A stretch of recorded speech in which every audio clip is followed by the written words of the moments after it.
You know, when he says stuff, it doesn't have to be practical.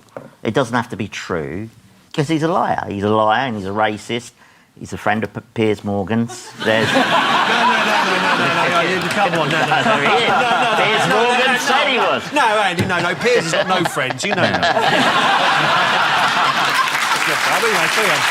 Well, let's look at how his ban would work in practice. It's quite simple, actually. Trump explained what border guards would say when faced with travellers trying to enter the country. They would say, "Are you Muslim?" And if the answer is yes, they wouldn't be allowed into the country. So it's a very workable way of doing it. So I think in answer to your question, who would be allowed into the country under his system, it's anyone. He's getting the backwash now, even from places like Dubai, where he had lots of investments. They don't want his name attached to it. They're pulling out. They're not actually... Trump trinkets sold big in the Middle East. Trump toothpaste, Trump toothbrushes. Really? Yeah. Trump toothbrushes? Well, I'm making Trump toothbrushes. All right, because you wouldn't want anything to do with him in your mouth. And how did Britain first get involved in Trump's recent remarks? He said that London was... no-go areas. London was a no-go area. For certain police officers. Yes, he said... yes, there are certain places in London police are scared for their lives. Sports Direct. Yeah. Going there. Yes, he bolstered... Are you one of their regular customers? Yeah. That's where I get my trainers. And they still do the ones with the buckles? They do. His basic problem is he's confusing the role of President of America with 1970s light entertainment comedian at the BBC. And the fact that everyone's tolerated him up to this moment, suddenly they've said, well, look, Donald Trump, he's awful. How could we have told? And he's been campaigning for months and months, and we've never had any indication that he might be thoroughly ghastly in any number of ways. I mean, how were we to know? This is unfair. At what point was it not ludicrous that the presenter of The Apprentice in America could become the Commander-in-Chief? It's like saying the presenter of Have I Got News for You could become Foreign Secretary.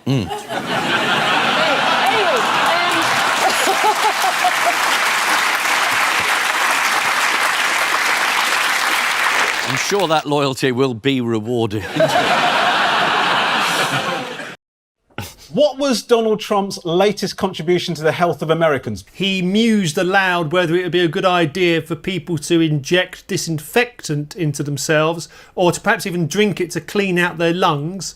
I think he should be the first to volunteer. He later claimed that he was being sarcastic. There was a marvellous bit when he said, no, I was being sarcastic. I was talking to the reporters. And in fact, I was looking straight at you, he said to a reporter. I was looking straight at you when I said this. And the reporter said, I wasn't there. I was just going to say, we ran a piece in Private Eye 3 weeks ago, which was meant to be a joke, saying that because bleach is very effective against the virus, perhaps you should put your head over a bowl of it and inhale it. And I just had no idea he was a subscriber. Well, that just is a gratuitous advert for Private Eye. Why isn't Ian allowed to come on and gratuitously publicise Private Eye? Well, as Paul says, he's got some very interesting ideas on how we might treat coronavirus that the experts might not have thought of. Supposing we hit the body with a tremendous, whether it's ultraviolet or just very powerful light. And I think you said that hasn't been checked, but you're going to test it. And then I said, supposing you brought the light inside the body, which you can do either through the skin or in some other way. Right, and then I see the disinfectant where it knocks it out in a minute, 1 minute. And is there a way we can do something like that by injection inside or... Oh, she just looks like every woman who's sat at the bus stop minding their own business and the weird crazy guy just doesn't leave them alone. Like, her logic is just stare at the ground for long enough and maybe he'll go away. I can think of a good way of getting light into his body. I'd shove an angle-poised lamp right up the Oval Office. She's not completely blameless either, because she's given interviews in which she said that Donald Trump's business past, which involves various bankrupt casinos, has given him skills and insights that really help him understand the science in this case. Here he is saying goodbye to the first person to try injecting themselves with disinfectant. We'll do it. Okay. If you can remember back that far, this is the return to work of Boris Johnson on Monday. There's speculation as to how Boris's new son might affect his thinking on government policy. Well, if my experience of dealing with new babies is anything to go by, he'll be wanting to reopen the pubs within about 2 days. Speaker of the House, Sir Lindsay Hoyle, welcomed the news and said for Carrie and Boris, 2020 is certainly a year they will never forget. Although hopefully with enough therapy, the rest of us might. For round two, fingers on buzzers, teams, as for the first time tonight, we go over to Peter Snow and the swingometer of news.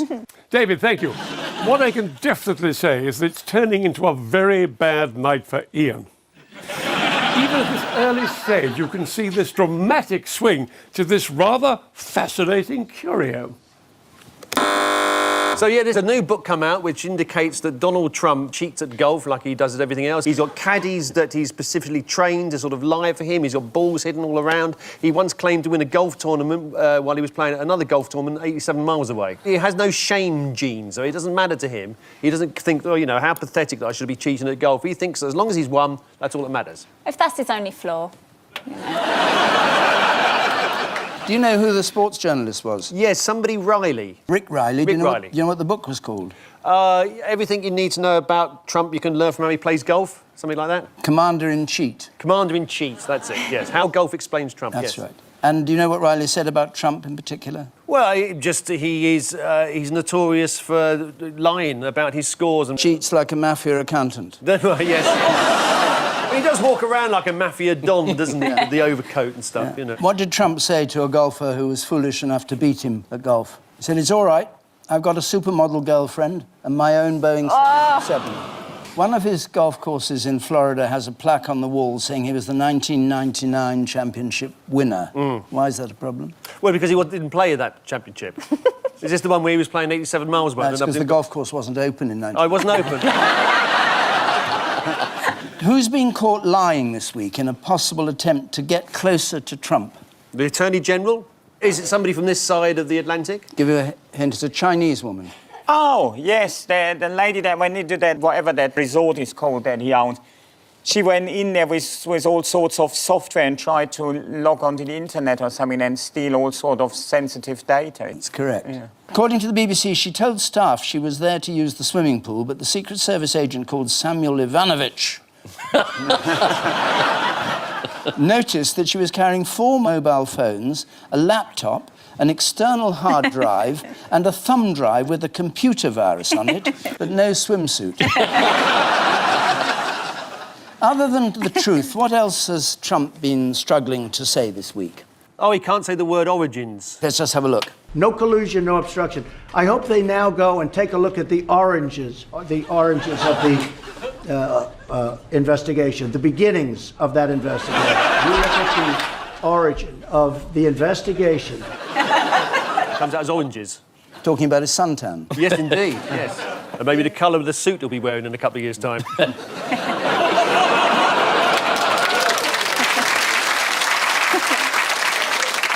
A new book has confirmed that Donald Trump cheats at golf and doesn't like losing. According to the author of the new book about Donald Trump's golfing habits, the president doesn't just cheat, he fudges and foozles and fluffs, and once he's sorted his hair out, he plays golf. Following the completion of the Mueller report, the Kremlin spokesman Dmitry Peskov mocked suggestions that Russia had colluded in the US elections. It's hard to find a black cat in a dark room, especially if it's not there. Although, as Donald Trump himself boasted, if anyone in a dark room can grab pussy, it's him. What landmark moment in Trump's presidency did the trip signify? He was about to be impeached. So he thought if he went abroad, he could make more of a fool of himself than at home. I mean, it is extraordinary. He said about the Saudis that they threw people off buildings and had an appalling attitude to women during the campaign. Then he got there and said, this is a magnificent kingdom. I mean, he contradicts himself almost mid-sentence nowadays. He can't keep it up. Yeah. And he criticised Obama for bowing to the Saudis. Yeah, and then he himself curtsied. Look at, he does this sort of weird thing and then puts on the award of the great flogger of the Temple of Doom or whatever it is. That was an ITV quiz show that never got past the pilot. It is quite extraordinary. And having failed to point out that, you know, if you're going to Saudi Arabia to make a speech about where this appalling version of Islam comes from that preaches terrorism and extremism, where is it? Oh, it's here. Not a mention of it. They were told at the official dinner he needed to have ketchup on standby. Do you want to know a fascinating fact about tomato ketchup? Yes. Yes. I'm going to say that one again. Yeah. Do you want to know a fascinating fact about tomato ketchup? Oh, yes. Henning's auditioning for the Churchill dog ad. Well, as someone with Brexit looming, I'm a lot more amenable to advertising. Because last week we weren't on because it was children with knees, and we had... but I obviously have not read a paper, so this just sounds all so absurd. Oh, there's more. Is there more? Yeah, Trump's proposed to the Queen. And she's accepted, and the wedding is next year. They're going to have it in Trump Tower. It's going to be fantastic. Oh, I look forward to it. Yeah, I'm best man. Are you? He hasn't actually appointed him. I mean, but via Twitter. I mean, that's real, isn't it? the president isn't actually allowed to appoint our ambassador yet. No. Thankfully not on Twitter. If he does it on Facebook, it's legally binding. So it was a late-night tweet from Trump. Do you remember roughly what it said? It said that many people think that Nigel Farage would make an excellent ambassador between the UK and the US, or That's something many along in the those sense of one. I responded to Donald Trump and I said, name them. This is exactly what he said. Many people would like to see Nigel Farage represent Great Britain as their ambassador to the United States. He would do a great job. Donald Trump doesn't even follow Nigel Farage on Twitter, which is a massive digital slap in the face. Yeah. Really? Yeah, he doesn't even follow him, so he doesn't think he's that great a job. He doesn't think he's got top pants online. Do you know what? Can anyone remember? You remember Christopher Mayer, who was Tony Blair's ambassador to the US? Yeah. Do you remember what his instruction was? Yeah. Get as drunk as possible and then avoid everybody. It was pretty nearly that. Was it? He was told to get as far up George Bush's arse as you can. It was exactly... We want you to go... Is he allowed to use crampons? Is he? We want you to get up the arse of the White House and stay there. So that's the brief. Actually, maybe Nigel Farage is qualified. Well, Blair did it himself. He didn't actually need an ambassador. Now, who'd like to see a picture of Farage, quite possibly the happiest moment in his life? I think that's the door into Trump Tower. It is fantastic. Have you seen the pictures of inside? It's sort of late Gaddafi, the day.